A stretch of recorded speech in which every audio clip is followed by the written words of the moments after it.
Good afternoon students. आज हम lesson पढ़ेंगे भाषा, बोली और लिपि। बच्चों, आप पिछली कक्षा में भाषा, लिपि और व्याकरण के बारे में आरंभिक जानकारी कर चुके हैं। आइए अब हम इनके बारे में अधिक ज्ञान प्राप्त करें। भाषा, लिपि और व्याकरण। भाषा के प्रकार जैसे संकेत द्वारा। अब यहाँ पर बच्चा ऊपर पेड़ की तरफ उंगली उठा रहा है, तो ये संकेत कर रहा है। तो ये संकेत द्वारा। इस चित्र में पढ़कर अपने नगर को स्वच्छ बनाइए। ये यहाँ पढ़कर पता लग रहा है कि भाषा किस तरह बोली जाती है। यहाँ लिखकर, यहाँ इस चित्र में एक मनुष्य लिख रहा है, तो ये भाषा का तीसरा रूप है।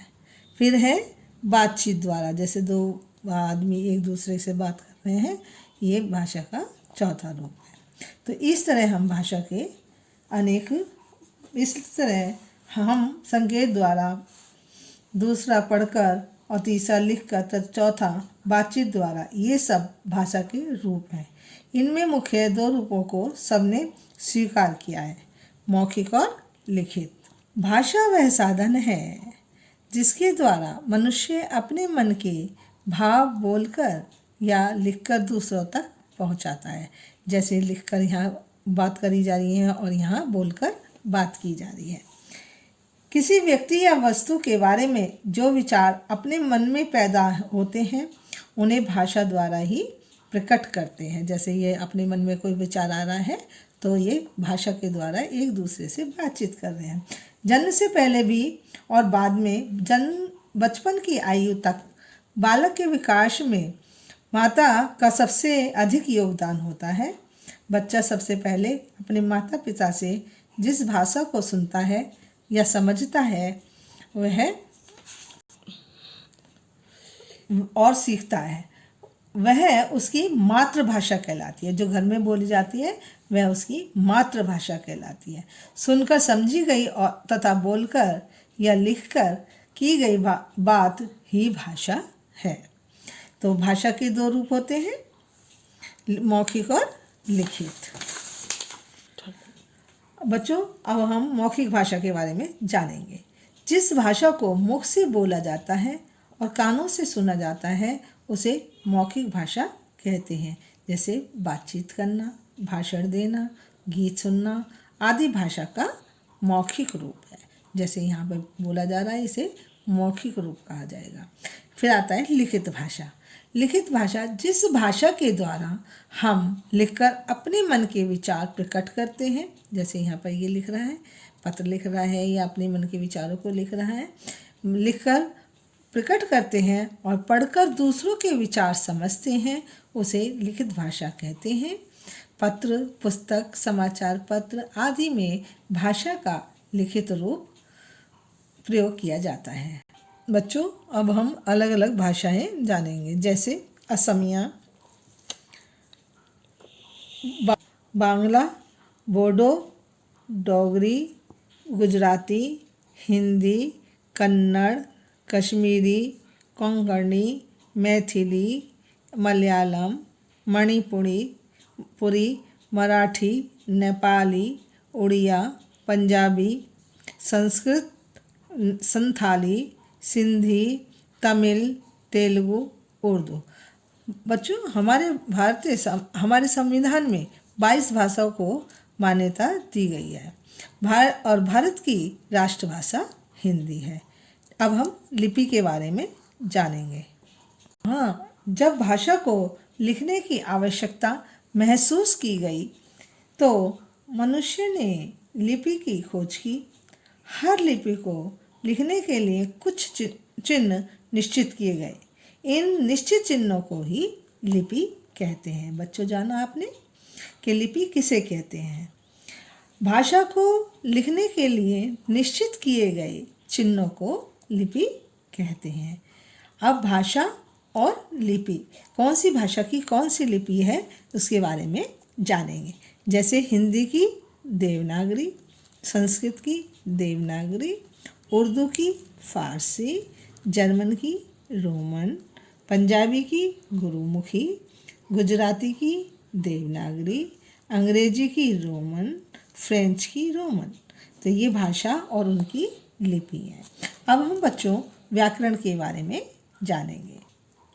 हर भाषा के कुछ नियम होते हैं। इन नियमों की जानकारी हमें व्याकरण से मिलती है। व्याकरण भाषा को शुद्ध रूप से लिखने, पढ़ने, बोलने और समझने का ज्ञान प्रदान करता है। जैसे चिड़िया उड़ रहा है, तो ये चिड़िया उड़ रहा है अगर हम इस तरह से बोलेंगे तो ये सुनने में अटपटा सा लगता है। अगर हम इसको शुद्ध रूप दें तो आएगा चिड़िया उड़ रही है। तो ये समझने में अच्छा लग रहा है ना। तो इसलिए भाषा में कुछ चिन्हों का प्रयोग किया गया है।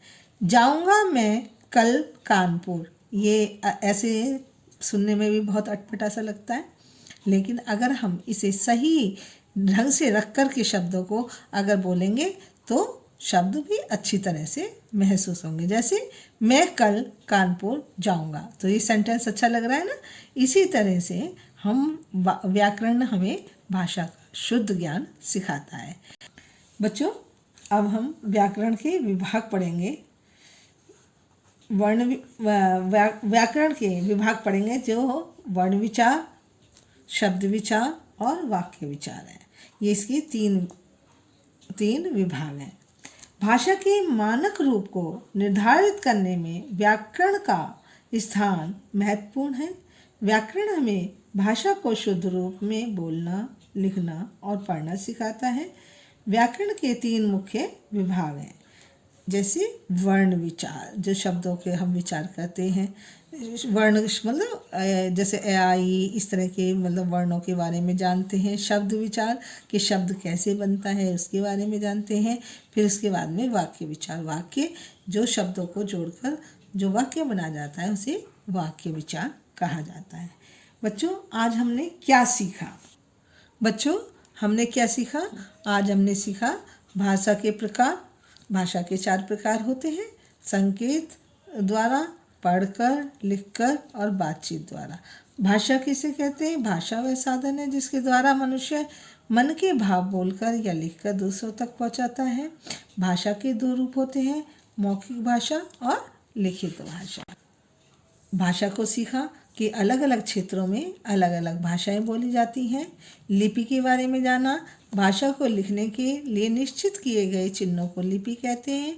अलग शब्द की अलग लिपि होती है। जैसे हिंदी है, हिंदी की अलग लिपि है, संस्कृत की अलग है और उर्दू की अलग होती है। जर्मन की अलग होती है और फ्रेंच की अलग होती है। तो ये हमने लिपि के बारे में जाना। हर भाषा की अलग लिपि होती है। अब हमने व्याकरण के बारे में जाना कि व्याकरण भाषा को शुद्ध रूप से बोलने, पढ़ने, लिखने और समझने का ज्ञान प्रदान करता है। शुद्ध रूप कुछ चिन्ह लगाकर उसका शुद्ध रूप बना दिया जाता है। वो मैंने आपको पढ़कर सुनाया। जैसे चिड़िया उड़ रहा है तो इसको शुद्ध रूप में बोलेंगे चिड़िया उड़ रही है। अब व्याकरण के विभाग के बारे में भी हमने जाना कि व्याकरण के 3 भाग होते हैं: वर्ण विचार, शब्द विचार और वाक्य विचार। वर्ण विचार किसे कहते हैं? जो शब्दों के बारे में जानकारी करते हैं। जैसे ए आ ई ये वर्ण है, का ख ग ये वर्ण है। शब्द विचार इन शब्दों से मिलकर इन वर्णों से मिलकर जो शब्द बनता है वो शब्द विचार के बारे में हम विस्तार से आगे जानेंगे।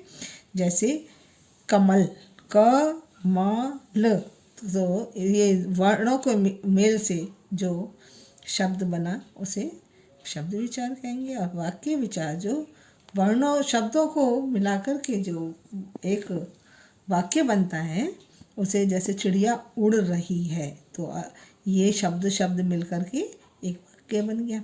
तो हमने भाषा के बारे में जाना कि किस तरह से भाषा बोली जाती है और कहाँ किस किस देश की कौन कौन सी भाषा है।